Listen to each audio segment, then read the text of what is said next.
Santapan Harian Sabtu, 16 Juli 2022.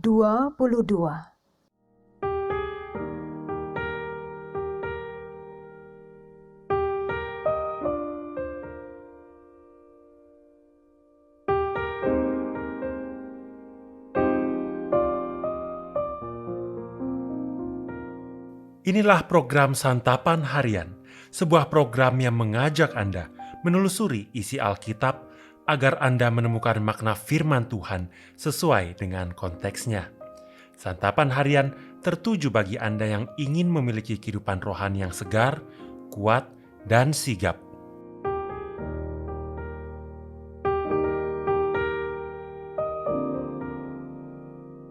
Hari ini kita akan membaca Roma pasalnya yang ke-13, ayat yang ke-8 hingga ayatnya yang ke-14. Namun sebelumnya, mari kita berdoa. Bersabdalah ya Kristus, kami mendengarkan dan melakukannya. Di dalam nama-Mu, Kristus Yesus, kami memohon. Amin.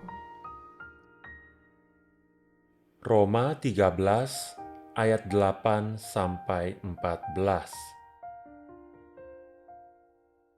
Janganlah kamu berhutang apa-apa kepada siapapun juga, tetapi hendaklah kamu saling mengasihi.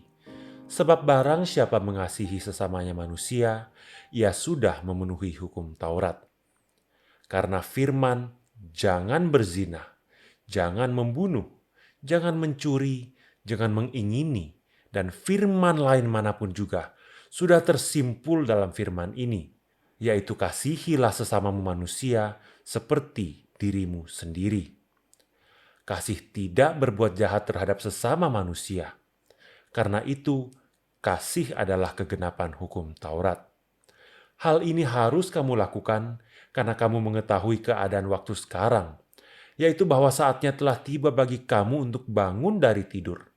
Sebab sekarang keselamatan sudah lebih dekat bagi kita daripada waktu kita menjadi percaya. Hari sudah jauh malam, telah hampir siang. Sebab itu, marilah kita menanggalkan perbuatan-perbuatan kegelapan dan mengenakan perlengkapan senjata terang. Marilah kita hidup dengan sopan seperti pada siang hari. Jangan dalam pesta pora dan kemabukan, jangan dalam percabulan dan hawa nafsu, jangan dalam perselisihan dan iri hati. Tetapi kenakanlah Tuhan Yesus Kristus sebagai perlengkapan senjata terang, dan janganlah merawat tubuhmu untuk memuaskan keinginannya.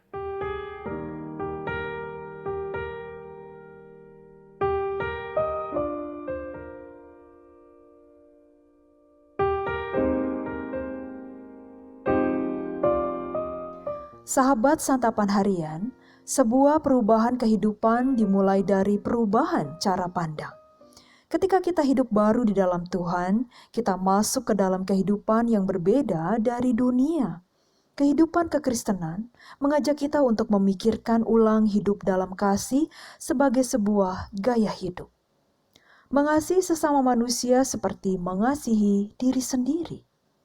Salah satu bentuk mengasihi sesama tercermin dari tindakan tidak berhutang apa-apa kepada siapapun. Tampaknya dari zaman ke zaman telah terbukti bahwa hutang telah membuat banyak orang hidup dalam konflik. Ketika konflik terjadi, relasi manusia pun jadi tidak sehat, bahkan cenderung rusak.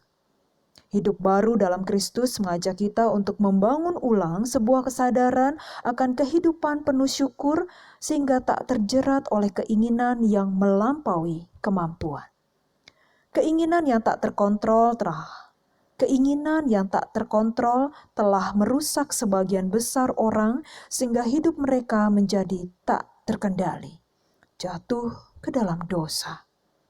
Paulus menasihatkan jemaat di Roma agar menanggalkan perbuatan-perbuatan yang dilakukan oleh orang-orang yang hidup dalam kegelapan, seperti berzinah, mencuri, mengingini milik sesama, membunuh, berbuat jahat, percabulan, hawa nafsu, perselisihan, dan iri hati. Saat seseorang hidup dalam dosa, sebenarnya ia sedang mengalami krisis kasih hingga ia sulit mengasihi sesamanya.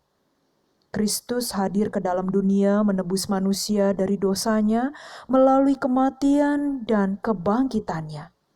Terang Kristus menyinari kegelapan. Kasih-Nya melimpahi setiap orang berdosa agar mereka dapat kembali hidup melimpah dengan kasih. Panggilan hidup dalam kasih hanya dimungkinkan jika kita hidup dalam terang Kristus. Hidup dalam terang dimulai dengan menemukan kembali kesadaran diri. Perubahan status dari gelap menjadi terang membuat kita memiliki identitas yang baru. Salah satu wujud mengasihi sesama adalah hidup dengan sopan. Kita akan dimampukan bukan saja untuk mengasihi, tetapi bertumbuh dalam kasih. Itulah fokus utama panggilan kita sebagai respon terhadap kasih Allah. Mari kita berdoa. Kasih yang sejati telah kami temui di dalam diri-Mu, ya Kristus. Hanya dalam kasih membuat kami mengerti untuk hidup saling mengasihi. Di dalam kasih-Mu, Kristus Yesus, kami berdoa. Amin.